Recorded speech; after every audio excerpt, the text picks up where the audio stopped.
Hi, I'm clinically diagnosed with ASPD. While I'm not your typical psychopath, there are definitely reasons and circumstances for why I fit this criterion. While I'm not here to tell you everything you need to know about ASPD, I want to get a few things straight before I talk more on what actually goes on in my head and how diverse one psychopath can be from another. ASPD is the clinical term for psychopathy. Although it has been well accepted that psychopathy comes with a more pervasive set of traits. You can't actually be diagnosed as a psychopath. These qualifiers are inferred from a set of traits, and that is generally used to distinguish if someone fits this more pervasive pattern of behavior. Even with this being said, determining what a psychopath looks like is still heavily debated. Most people hear the word psychopath and think of a serial killer who is completely void of all emotions, having absolutely no empathy or remorse. This can't be further from the truth. Very quickly, I might add that some people believe not all serial killers are psychopaths. This is bullshit. Every serial killer is a psychopath.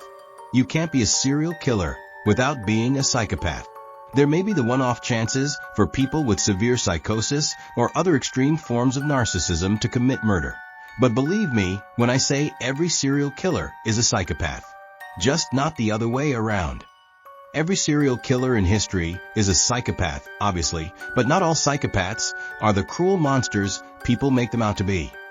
While there definitely is a reason people get this diagnosis, it's plagued in misconceptions, and I am living proof of this. Stay with me. We are about to venture into the mind of someone like me. But before we do, there are two critical things to look at. There are two types of psychopaths, even within the spectrum of people with ASPD. They are referred to as primary psychopaths, type 1 psychopathy, and secondary psychopaths, type 2 psychopathy. Primary psychopaths could be considered the more malevolent of the two categories. But even this is up for debate depending on who you ask. One thing most psychologists and psychiatrists can agree on, though, is that type 1 psychopathy appears to house people with shallower emotions, almost no empathy, and basically zero remorse. Type 2 psychopathy tends to be more controversial, often being looked at as the disorder of contradictions, as these individuals may be cruel and pervasive like their counterpart, but have a kind of selective empathy for legacy figures and people they may have grown a genuine connection with. That being said, both type 1 and type 2 psychopaths come with their contradictions, and it isn't easy to pinpoint how these individuals actually feel or whether intelligence, genetic predisposition, or environment is a contributing factor to the drastically different behaviors seen in ASPD. There's a lot more we could discuss, but with that crucial bit of information in mind, let me tell you how I think and why this relates to what we previously talked about. Basically, I'm aware that I have little empathy. I don't feel much for other people, and I struggle to even seem like I'm interested in other people's struggles. I've done careless things in the past that I didn't even sit down to think about, all the while knowing it was careless, cruel, and pointing the finger at those who do the same thing. Although I do have morals and a set of ethics, I can justify something very quickly and often turn to the extreme end of the spectrum for why I think it's okay, all the while, in my head, knowing it's wrong but feeling so right about it. This happens a lot.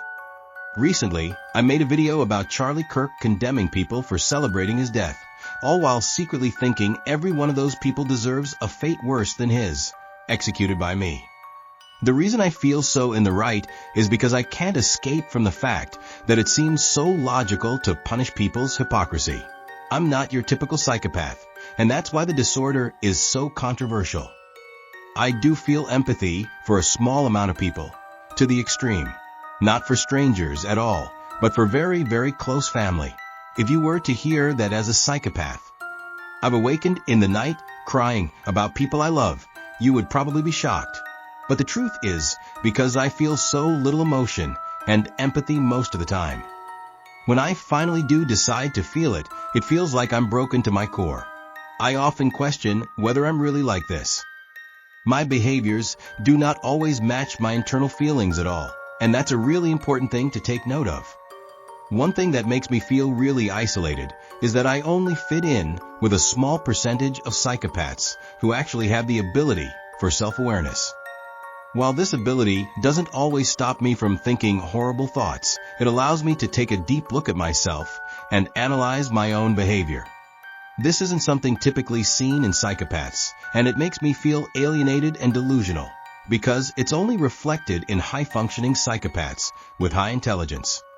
And because I'm also narcissistic, I have to battle with the idea of this being a grandiose delusion or whether I've been misdiagnosed, all the while knowing I couldn't have been misdiagnosed, because of the behavioral patterns and traits I exhibit.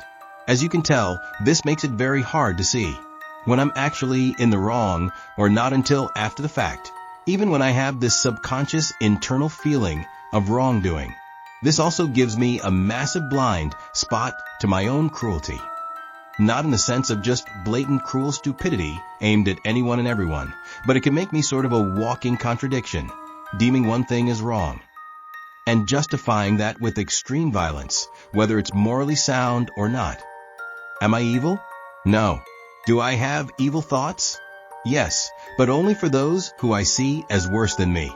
It's just sometimes those lines can become a little blurred and I can start sounding a little radical. But don't let that fool you. Although I am prone to my delusions, I also do have a very clinical mind. And other people often say I hold an insight that they didn't see themselves. I am very hard to manipulate, and I often see through a lot of bullshit that others don't, because of how influenced they can be. I don't follow any politics, and I have my own code on how life should be valued, not because of what someone else tells me, but because of my own opinions. I suppose you can call that the cold clinical thinking of a psychopath, where all emotions are taken out of the equation. But if I were to say that's completely the case, I would be making a statement that is untrue. My primary emotion is anger. Although it comes from a more clinical, raw opinion of the subject matter, it is still heavily grounded on my own sense of radical justice because of the anger I feel. The idea that psychopaths don't feel emotions is ridiculous. I often hide my weaknesses because I fear them being exposed.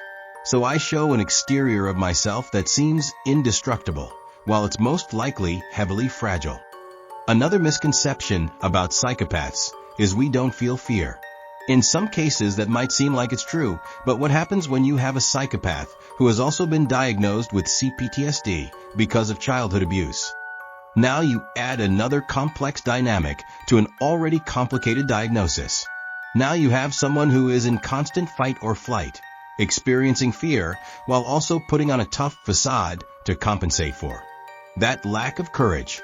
Now you have someone who looks brave while being scared shitless on the inside of looking weak. Not very psychopathic sounding, is it? Or maybe you intuitively know this and can accept it for what it is. Another part of this contradictory personality is I'm often more harsh to the people I love than the people I hate, maybe because I instinctively know they can take it.